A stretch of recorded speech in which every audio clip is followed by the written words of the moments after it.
आप सभी को दास की प्यार भरी नमस्कार और धन्यवाद संत महापुरुषों जी। माफ कीजिएगा, दास आज के वीडियो में आपसे दो सवाल पूछने के लिए जा रहा है।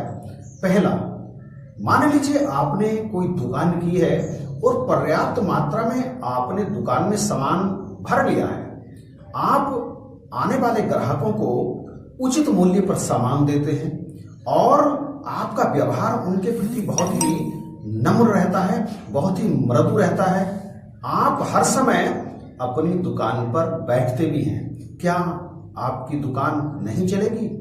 दूसरे शब्दों में ये पूछना चाहता है दास कि क्या आपको दुकान करने के कर्म का फल नहीं मिलेगा? दूसरी बात, आपने एक खेत तैयार किया है कोई फसल बोने के लिए, पूरी तरह से आपने अच्छी तरह से उसमें जुताई भी की है, पानी भी लगाया है, खाद भी डाला है और स्वस्थ बीज भी डाला है, आपने कीटनाशक का भी प्रयोग किया है। क्या आपकी फसल पैदा नहीं होगी?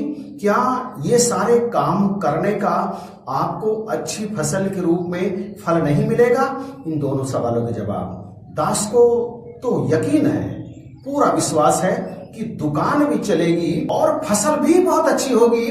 दास का तो विश्वास है पूरा, बल्कि दावा भी कहूं तो गलत नहीं होगा। अब आप वो काम करिए जो आपका भला ना चाहने वाले प्रतिदिन करते हैं। आप कहिए फसल अच्छी ना हो, मेरी फसल अच्छी ना हो, मेरी फसल अच्छी ना हो। और यदि दुकान की है तो दुकान पर पहुंच कर क्या घर में ही कहिए मेरी दुकान ना चले, मेरी दुकान ना चले, मेरी दुकान ना चले। क्या ऐसा संभव है? नहीं, बिल्कुल भी नहीं। फसल भी अच्छी पैदा होगी और आपकी दुकान भी बढ़िया चलेगी। लेकिन ये बात दास आप जी से कह क्यों रहा है? दरअसल आप कर्म फल तय नहीं कर सकते। आपने कर्म कर दिया, सारे गणित के ला के हिसाब से आपने दुकान भी लगाई है, आपने फसल भी बोई है, लेकिन आप तय नहीं कर सकते कि आपके खेत में कितना अनाज पैदा होगा, कि आपकी दुकान में प्रतिदिन कितने ग्राहक आएंगे। ये तय आप नहीं कर सकते, हम इसे तय नहीं कर सकते। कर्म फल ईश्वर के हाथ में है। लेकिन यही हम फंस जाते हैं।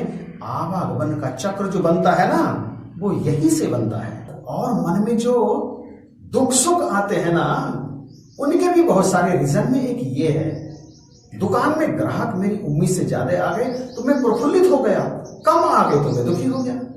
अगर खेत में फसल मेरी उम्मीद के हिसाब से कहीं ज्यादा हो गई तो मैं फूल करके गड़गज हो गया, और कम हो गई तो दुखी हो गया। कर्म फल ईश्वर के हाथ में है, सदा एक रस रहना है। जो कर दिया ना गणित के ला के हिसाब से, मतलब पूरी तरह से फसल भी पूरी तरह से नियम के हिसाब से बोई है, दुकान भी लगाई है, तो निश्चित ही फल मिलेगा। यदि एक काम भी नहीं किया, पानी भी लगाया है, जुताई भी की है, खाद भी लगाया है, परंतु बीज डालना भूल गए या पानी लगाना भूल गए या जुताई करना भूल गए, ऊसर रहेगी जमीन, फसल नहीं होगी।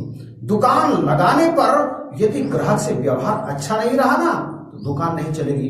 अथवा दुकान में भरपूर सामान नहीं है, तब भी नहीं चलेगी। और यदि आपने ग्राहक को उचित रेट पर सामान नहीं दिया ना, तब भी नहीं चलेगी। ला आपने फॉलो किया है, भरपूर काम होंगे, आपको सुख मिलेगा, लेकिन आप दुख मत लाइए अपने जीवन में कामना उत्पन्न करके, कर्म का फल सोच करके कि मैंने इतना लगा दिया, मुझे इतना मिलना ही चाहिए। यह नहीं करना है। तेरा कर्म करने में ही अधिकार है, उसके फल में कदापि नहीं। कर्मण्येवाधिकारस्ते मा फलेषु कदाचन। आसक्ति लक 84 में ले जाती है, कर्म फल की आसक्ति लक 84 में ले जाती है। इसलिए कर्म के फल की इच्छा नहीं करनी, वो तो मिलना ही है, निश्चित है, तय है। कर्म फल का सिद्धांत अटल है।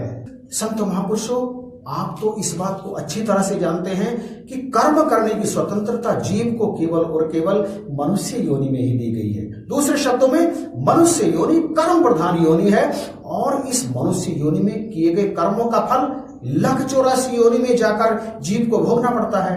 जाता कौन है? आत्मा। कर्म फल कौन भोगता है? जीव। कर्म कौन करती है? इंद्रियां, मन और वाणी, ये तीन कर्म करते हैं। लक 84 योनि में जाता है आत्मा और फल भोगता है जीव। जीव और आत्मा दोनों मिलकर बनते हैं जीवात्मा। और ये कैसी विडंबना है कि कर्म फल की जरा सी इच्छा की और लक्षोरासी योनियां तैयार हैं। इस संपूर्ण मनुष्य जीवन में जीव एक क्षण के लिए भी कर्म के बिना नहीं रह सकता, चाहे वो मन से कर्म करे, वाणी से कर्म करे या इंद्रियों के द्वारा कर्म किए, कर्म वो हर क्षण करता है। और जब वो कर्म फल के प्रति आसक्त हो जाता है, कर्म फल चाहने लगता है, तो इस चाहने को भोगने के लिए लक्षोरासी योनियों में जाता है। और यह भी अटल सत्य है कि कर्म फल का सिद्धांत अटल है। कर्म फल मिलेगा जरूर, परंतु वो कर्म फल से तभी बच सकता है जब वो अपने मन में इस भाव को बिठा ले कि जो कुछ भी हो रहा है परमात्मा के द्वारा हो रहा है, इस शरीर के द्वारा भी जो हो रहा है वो परमात्मा ही कर रहे हैं। यदि उसके मन में ये भावना रह जाती है तो फिर वो कर्म फल से मुक्त हो जाता है। यद्यपि बोया है, पैदा जरूर होगा, लेकिन बोया परमात्मा ने है तो परमात्मा ही काटेंगे।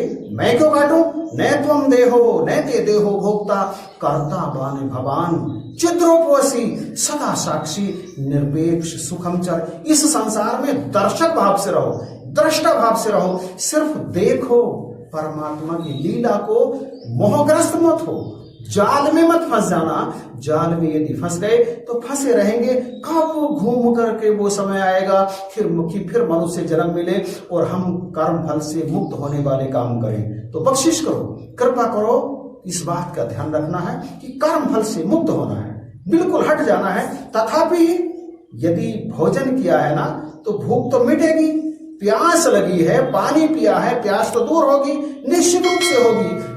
लेकिन ये मत भूल जाना कि ना मैं कुछ किया, ना कर सकूं, ना कर सके शरीर, जो कुछ किया सो हरि किया, हुआ कबीर कबीर। जो कुछ कर रहे हैं परमात्मा ही कर रहे हैं। हम ये सोच करके कि मैं कर रहा हूं फंस जाते हैं, इस फंसने से बचना है। वीडियो आपको कैसा लगा? दास आपके कमेंट की इंतजार करेगा। अच्छा लगा तो प्लीज लाइक जरूर कीजिएगा। इन्हीं शब्दों के साथ आप सभी को प्यार भरी नमस्कार और धन्यवाद संतो महापुरुषों जी।